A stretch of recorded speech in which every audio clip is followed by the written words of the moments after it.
That's quite a short period of time. It's like you're saying 18 months ago, it felt a little bit different to Yeah. what you are now. What do you think's helped shifted that? Because that's rapid, reasonable pace, isn't it, in terms of shifting, in terms of the big things that you're talking about, and Yeah, it organisations is. aspire around open conversations and all that sort of stuff. That's always difficult for people. I think there were, there's people that have been at IHG for years that I've encountered that are that way anyway. And there are obviously people who've always been like that, but maybe it wasn't pushed from the top, right? Okay. So to speak. So one of the things that I do know, when Keith first became CEO, and he's worked for IHG, I think like 20 odd years, and he was head of Greater China, and he's worked all over the world, worked in America, and now obviously resides in the UK. But one of the first things he did was set up a global diversity and inclusion board, one of his first actions. And I think things like that make a statement and say, we're doing things differently. We're still incredibly smart business people. We're still, everything about our business is important to us. But actually, there's certain things that we've missed out and we haven't done as much as we should have that we need to set the pace on. So I think he did quite a few things, and one of those being the global D&I board. And I think he had quite a clear vision as to what that was going to look like and how we're going to focus on people, because it is rapid, but I think it probably just freed up the people that had wanted to lead in that way to do it. I don't think it was kind of like, everyone now change and can we have a new mindset? I think everyone that I've encountered that's got relatively long service in IHG is very people focused and very honest and the kind of people you want to work with. So I think it just freed people to kind of go, oh, okay, brilliant. I'm not the lone wolf maybe in this function, or I'm not, I am kind of, Yeah. So like that whole piece around like that global leadership bit. I mean, you operate in so many different countries, don't you? And must be so many different cultures and subcultures and leadership styles and everything else. I mean, what have you seen in this period, and kind of what stuff have you learned about that?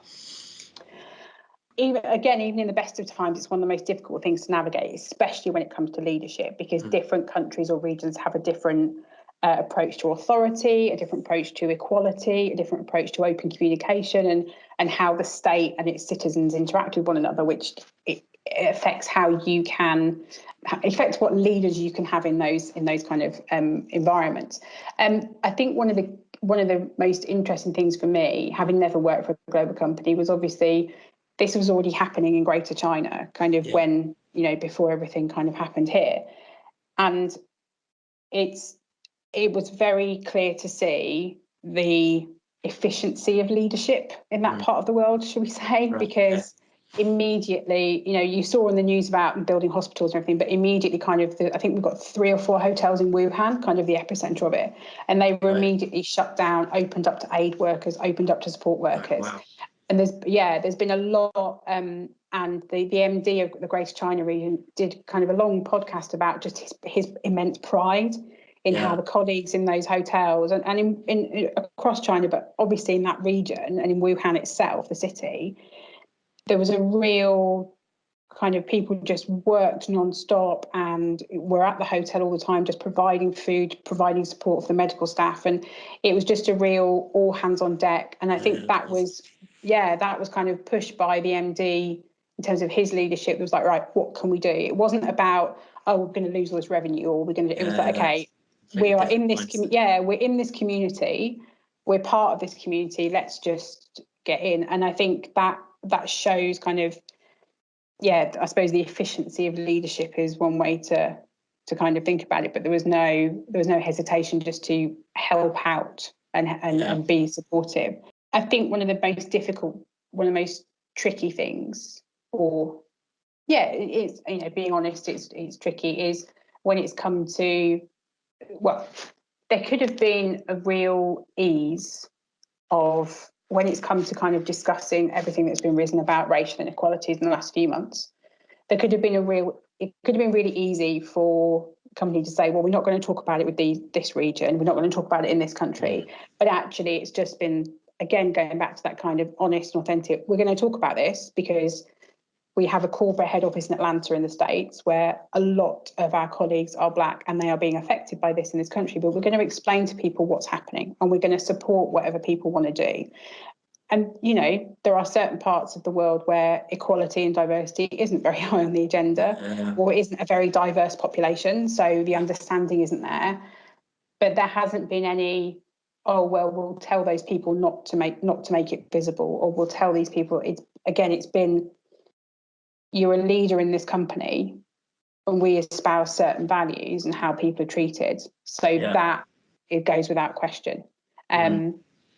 But I think it's been really interesting to see almost the commonalities more than the differences. I think there'd be a temptation to kind of go, well, obviously in these certain countries this wouldn't happen or that hasn't happened. But it's been very heartening to see the commonalities of looking after people and just putting people before profit, and being able to influence hotel owners who, some people we have a raft of owners in terms of it's their whole business and they have many, many hotels, and some people they just have one and it's their whole livelihood and it's kind of all their whole life. So trying to influence those people as to what the best thing to do is for colleagues rather than profit has been really interesting. But I found there's more commonalities than differences, I think. And it'd be almost a bit lazy to lean back on, oh, well, that country doesn't do that or this country doesn't do that. Actually,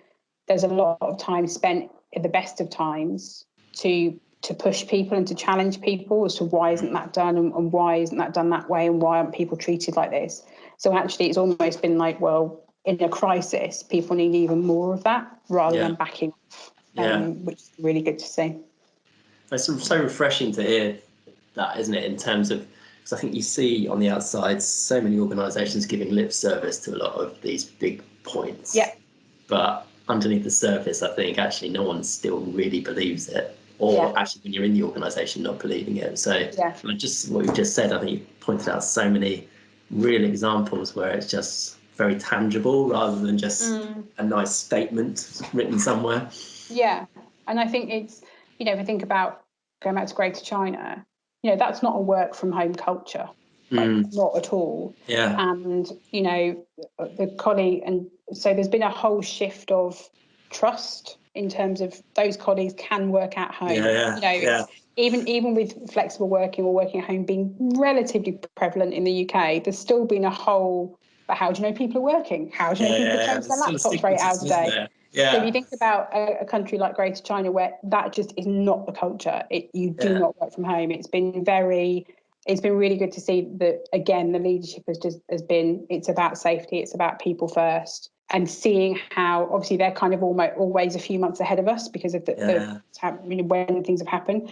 So they're now kind of back in the office and kind of and on last sort of talent calls were with them, they were just talking about development programs and talking about, it's kind of almost back to normal. But I think it's been a real test of the leadership there to see that people can work in a different way, which is never been. I still think, even though in the UK we've been working in a different way for a reasonable time, it still makes me laugh when people are working from home now, because they almost answer their calls a lot quicker just to prove that they're still sitting there. Absolutely. There's this weird psyche still, isn't there, about I need to be at my desk and I need to prove that I'm being busy and all that sort Even of stuff. if your output's exactly the same, it's kind of that, and you kind of, you don't think about stepping away from your desk for an hour to have lunch in the office, but you feel supremely guilty if you nip to the shop or it's very strange, and I think that's something that's going to have to be